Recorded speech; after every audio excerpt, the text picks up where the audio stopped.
हाय दोस्तों, आज की कहानी है इंसान की कीमत। एक बार लोहे की दुकान में अपने पिता के साथ काम कर रहे एक बालक ने अचानक ही अपने पिता से पूछा, पिताजी, इस दुनिया में मनुष्य की क्या कीमत होती है।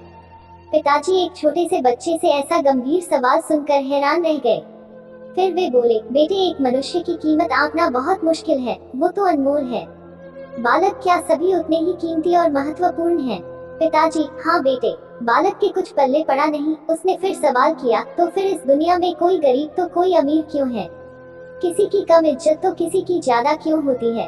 सवाल सुनकर पिताजी कुछ देर तक शांत रहे और फिर बालक से स्टोर रूम में पड़ा एक लोहे का रॉड लाने को कहा। रॉड लाते ही पिताजी ने पूछा, इसकी क्या कीमत होगी? बालक, लगभग 300 रुपए। पिताजी, अगर मैं इसके बहुत से छोटे छोटे कील बना दूं तो इसकी कीमत क्या हो जाएगी? बालक कुछ देर सोचकर बोला, तब तो ये और महंगा बिकेगा, लगभग 1000 रुपए का। पिताजी, अगर मैं इस लोहे से घड़ी के बहुत सारे स्प्रिंग बना दूं तो? बालक कुछ देर सोचता रहा और फिर एकदम से उत्साहित होकर बोला, तब तो इसकी कीमत बहुत ज्यादा हो जाएगी। पिताजी उसे समझाते हुए बोले, ठीक इसी तरह मनुष्य की कीमत इसमें नहीं है कि अभी वो क्या है, बल्कि इसमें है कि वो अपने आप को क्या बना सकता है। बालक अपने पिता की बात समझ चुका था। तो दोस्तों, कहानी अच्छी लगी हो तो